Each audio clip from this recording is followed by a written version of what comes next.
Assalamualaikum warahmatullahi wabarakatuh. Selamat pagi anak-anakku. Bertemu lagi dengan Ibu. Kali ini kita akan membahas tentang sudut dan perbandingan trigonometri. Trigonometri itu adalah suatu perbandingan dari suatu segitiga. Nah, ingat suatu segitiga punya unsur-unsur 3 sisi dan 3 sudut.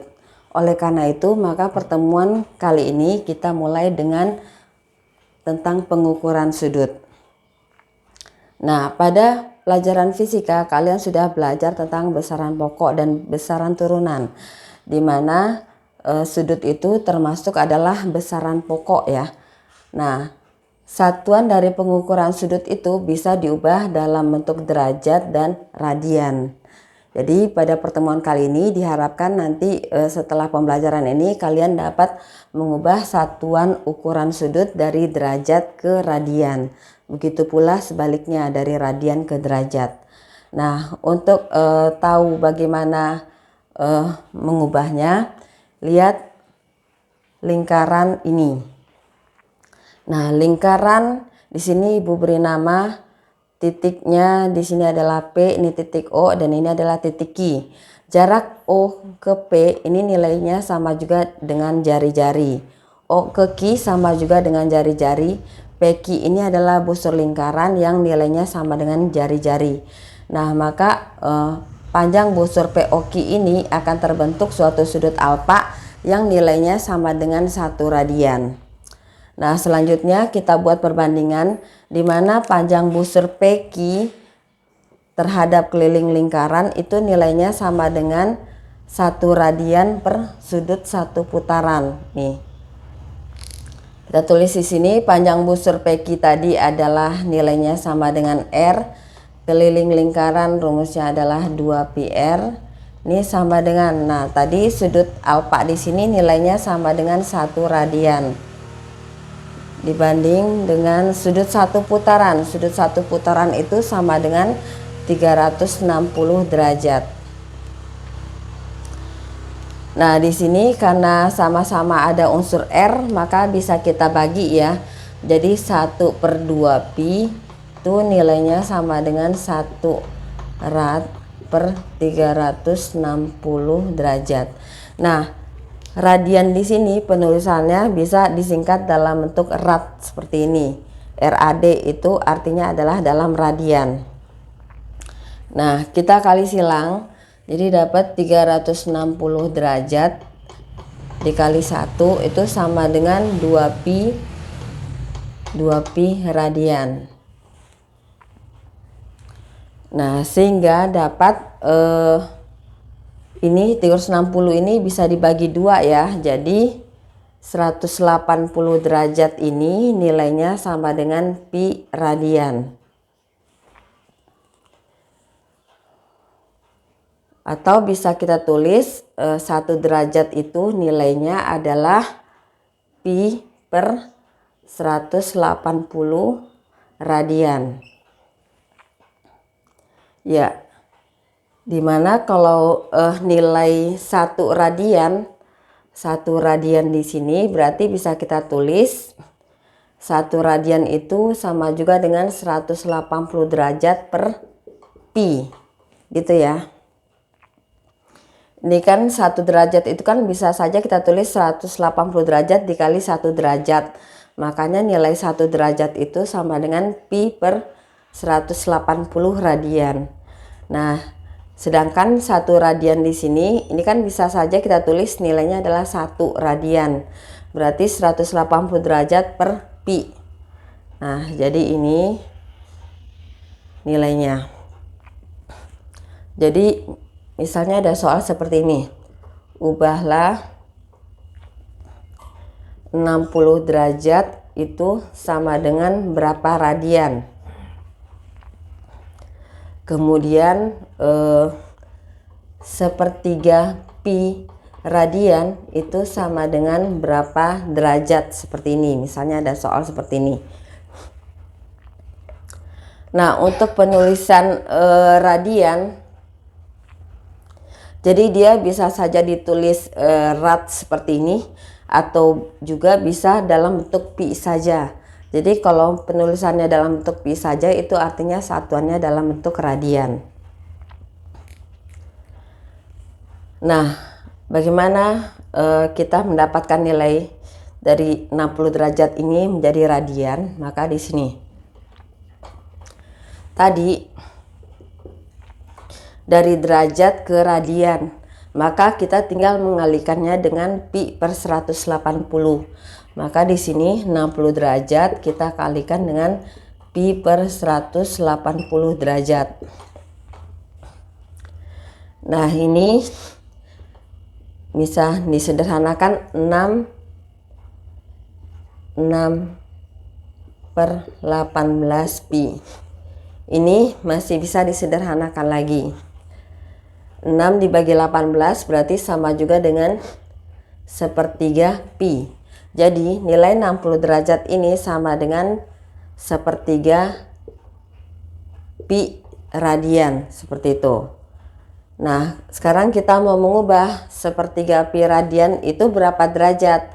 Ya, berarti kita tinggal lihat di sini sepertiga pi radian ini sama dengan sepertiga pi. Tadi kalau dari radian ke derajat berarti pengalinya itu adalah 180 derajat per pi.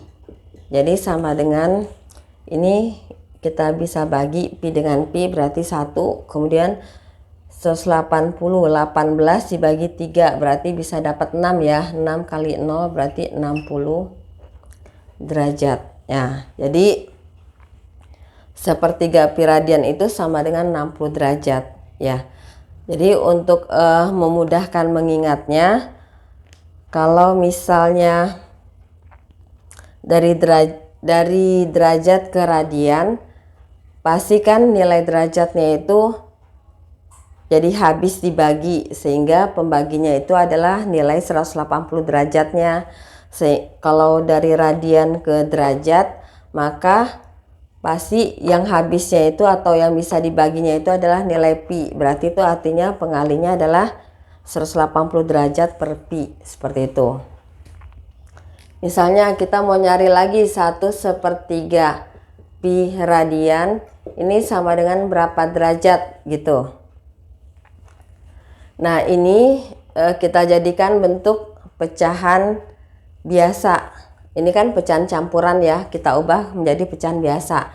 Berarti 3 kali 1 3 ditambah 1 berarti 4/3 pi radian. Ini sama dengan berapa derajat gitu. Jadi 4/3 pi. Nah, dari radian ke derajat berarti di sini pengalinya adalah 180 derajat per pi gitu. Sehingga pi sama pi-nya bisa dibagi, 118 dibagi 3 adalah 6, jadi 4 kali 6 berarti di sini 240 derajat gitu. Nah, misalnya kita mau nyari nilai 120 derajat ini berapa radian gitu. Nah, berarti tinggal kita buat 120 derajat dikali pi per 180 gitu. Nah, sehingga jadi nolnya bisa kita coret. 12/18 ini sama-sama bisa dibagi 6. Dibagi 6 berarti 12 bagi 6 2, 18 bagi 6 3. Nah, jadi dapatlah nilainya 2/3 pi radian. Seperti itu ya. Jadi ini tentang ukuran sudut. Nah, selanjutnya kita masuk ke perbandingan trigonometri.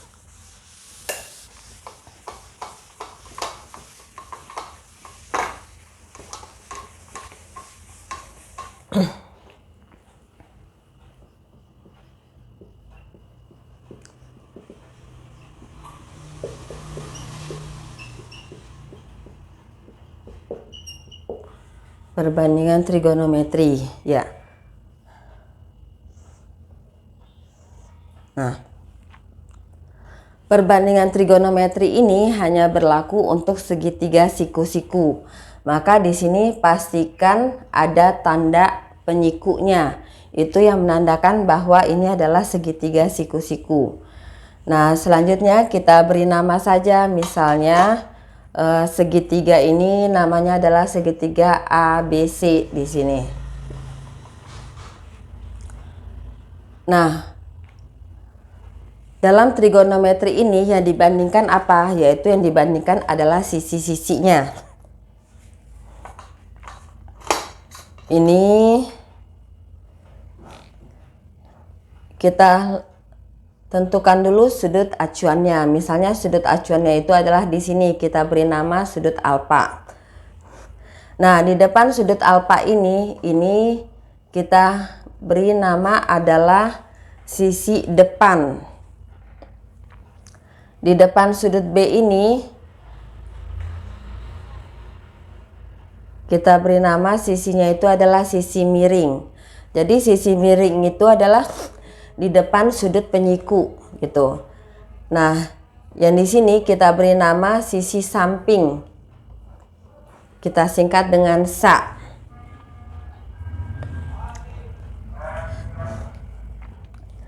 Perbandingan trigonometri itu yang pertama namanya adalah sinus alfa atau biasa disingkat dengan sin alfa. Kemudian ada nilai kosinus alfa yang biasa disingkat dengan cos alfa. Kemudian ada nilai tangen alfa yang biasa disingkat tan alfa. Nah, untuk sinus atau sin yang dibandingkan sisinya itu adalah sisi depan per miring. Jadi di sini kita singkat demi. Untuk kosinus yang dibandingkan sisinya adalah samping per miring. Jadi di sini kita tulis sami. Nah, untuk tangen yang dibandingkan itu adalah sisi depan per samping. Jadi di sini kita singkat desa. Nah, selain 3 perbandingan ini, ada 3 perbandingan lain, yaitu yang merupakan kebalikan dari sinus, kosinus, dan tangen. Ya, ini 3, kemudian ada 3 lagi, yaitu ada nilai kosekan alfa yang disingkat dengan CSC alfa, kemudian ini sekan alfa yang biasa disingkat sek alfa, kemudian kebalikan tangen ada kotangen yang disingkat dengan kot alfa. Nah, tadi karena ini adalah kebalikannya, maka kita tinggal menuliskan kalau kosekan itu yang dibandingkan sisinya adalah miring per depan. Sekan yang dibandingkan adalah miring per samping.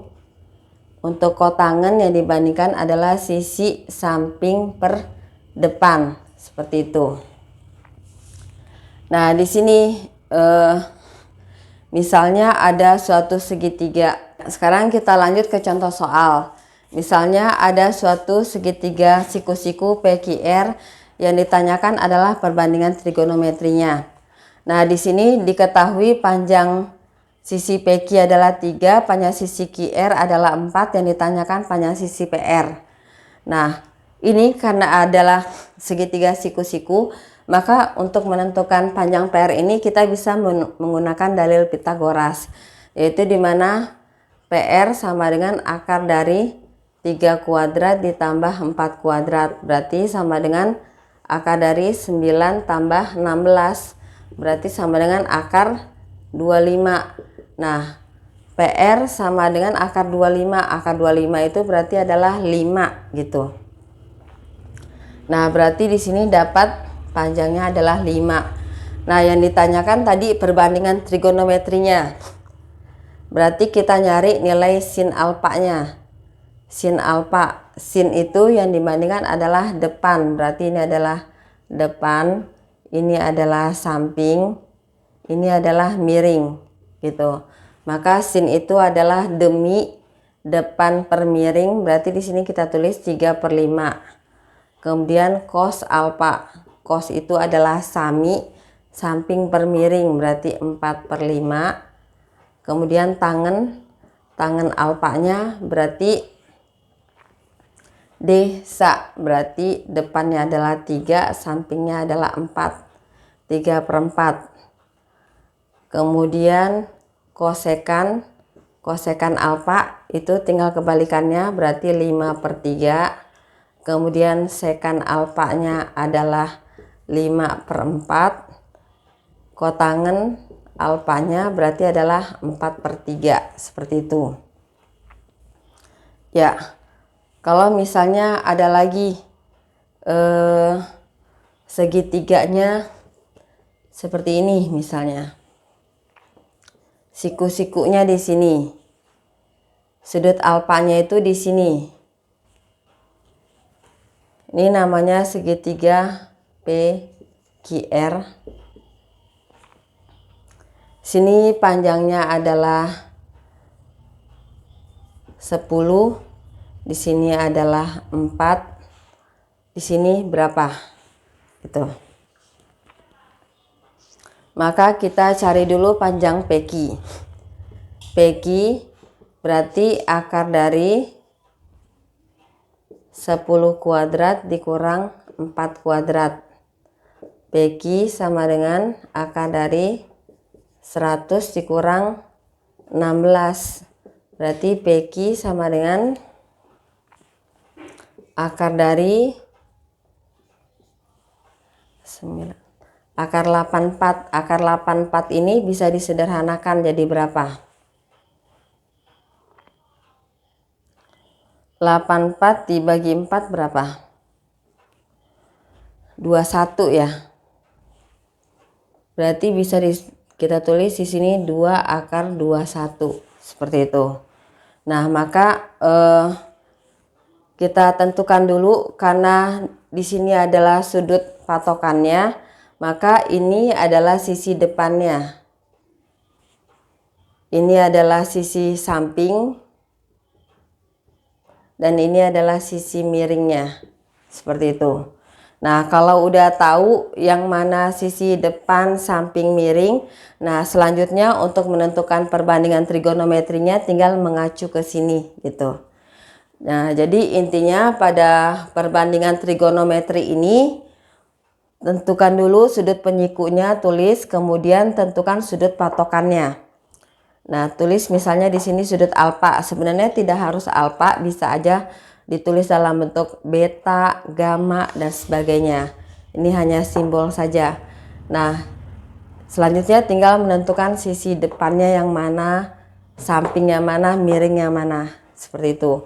Nah, kemudian tinggal mengikuti ini. Kalau sinus ini berarti yang dibandingkan adalah sisi depan per miring, cos adalah samping per miring, tangan adalah desa, kosekan adalah miring per depan, sekan adalah miring per samping, dan kotangan adalah samping per depan, seperti itu.